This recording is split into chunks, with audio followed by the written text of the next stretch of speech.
Okay, there are different kinds of strokes. A stroke is when there is damage to the brain because of a vascular problem. In other words, the blood vessels are messed up somehow. You're not getting good circulation. So, the two main kinds are you get a stroke if there's a clot that sometimes, like in your carotid arteries, that clot will form and it'll break off and go up into your brain. And it goes until it reaches a place that's smaller than it is, and it just plugs up that artery. And when it plugs up that artery, then the blood stops to that part of the brain. And without a constant blood flow, the brain just quits working, and that's what a stroke is. There's another kind of stroke which is less common, and that is usually from an aneurysm. You have a blood vessel that has a bubble on it because the connective tissue is soft or is not really strong in that part. So it starts forming a bubble, and the bubble gets bigger and bigger, and just like a balloon, eventually it's going to pop. And when it pops, then that blood vessel starts leaking out and creates a clot inside the brain and does damage to the brain. So then that's the other kind.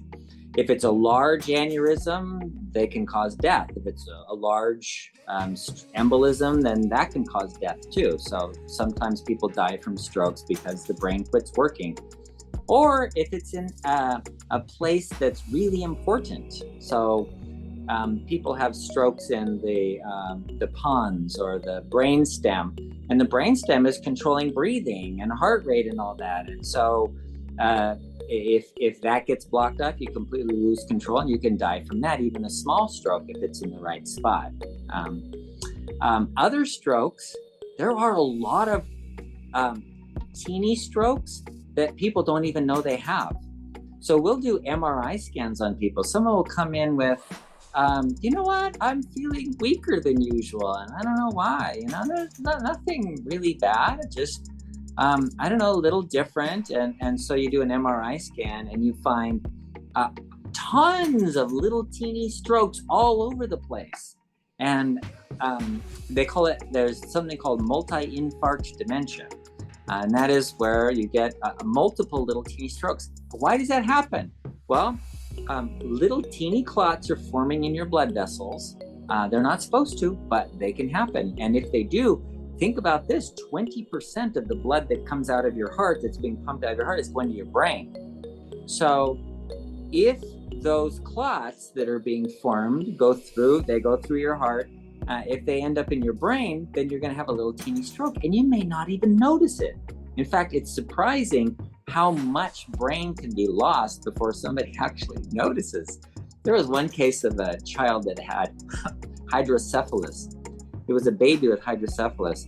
They didn't know the baby had hydrocephalus. Seemed like a pretty normal baby. And then they noticed, some things were wrong, and he wasn't acting normally, wasn't doing things right, wasn't learning and proper movement. So did an MRI scan, and his whole brain was full of water, and all he had was a little bit of brain cells just lining the inside of his skull, and the rest of it was all just water, just the cerebral spinal fluid.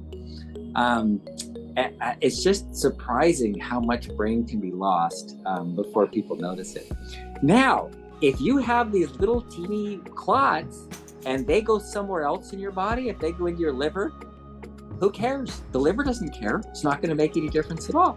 If it goes into one of your muscles, no big deal. It's not permanent anyway, and there's other alternative circulation. Eventually it'll get what it needs. No problem. So these little stroke clots going to other parts of your body, no problem. But when they go to the brain, they do damage. The brain is really important. If you lose circulation to a small part, then that small part dies. And that little small part dying shows up as little white marks on an MRI scan. And so the radiologist says, oh yeah, there's multiple infarcts,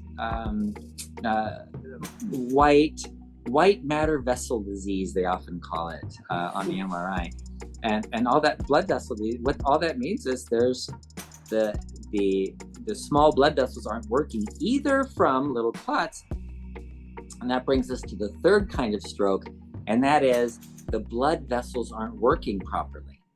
So if you can't get blood flow because your blood vessels are closed off, narrowed, not functioning, then you also get these little teeny mini strokes that are happening continually and damaging your brain that you don't even know about until you start having a problem and they look at it and go, oh my gosh, you have white matter small vessel disease. It's the same, like, and this is important for like people that have diabetes, because especially type 2 diabetes, you get the same small vessel disease in your feet. And that's why you get neuropathy of the feet. The nerves are being damaged from this small vessel disease. Well, the brain is having the same problem when it's getting damaged. And sometimes people that, especially older people with small vessel disease, their brain actually shrinks down and they have less and less brain because they're losing brain tissue from this small vessel disease that doesn't allow blood flow. Did you say at one point that these clots start in the heart? Sometimes they do. So people that have atrial fibrillation, the atrium is not fully contracting, pushing the blood out, so it doesn't flow. The atrium is going like this.